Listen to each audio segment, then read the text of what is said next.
Nagpamana sa mga nagaling sa pag-awit ang mga kinatawan ng Philippine National Police at Armed Forces of the Philippines sa kauna-unang konsyerto para sa mga Davaoenyo. Mula sa Davao City, may report si Joy Gumatay.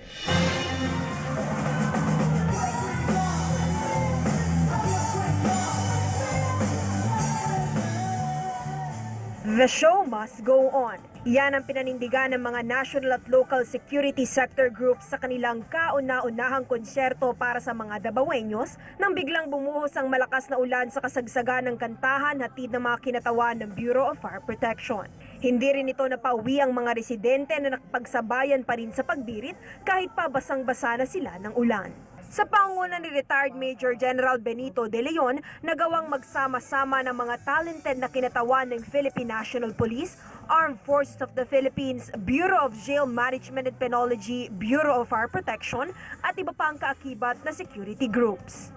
Nakikita kasi ng publiko ay yung masyadong armadong personalidad ng ating security sector. Pero yung in this way, we are able to project a more humane at saka pakita na tao rin yung mga kasundaluhan, kapulisan natin.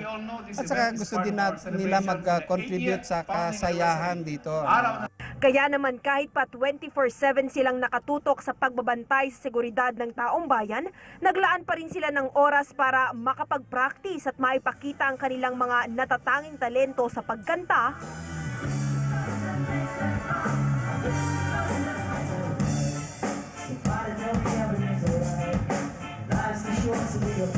pagtugtog ng instrumento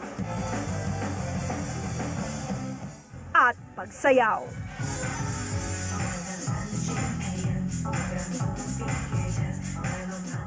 Ito ay para maipahatid sa publiko na tulad ng mga ordinaryong mamamayan, nananabik rin sila sa mga piyesta at iba pang aktibidad na nagbibigay kasiyahan sa sambayanan. Yun yung gustong ipakita ng ating mga kasamahan dito sa uniform services para nang sa ganun mahikayat o hindi magkaroon ng divide between the civilian and the security sector, na tayo magkakasama lahat sa isang komunidad. So sa hirap at sa ginawa o kasayahan, kasama pa rin kami.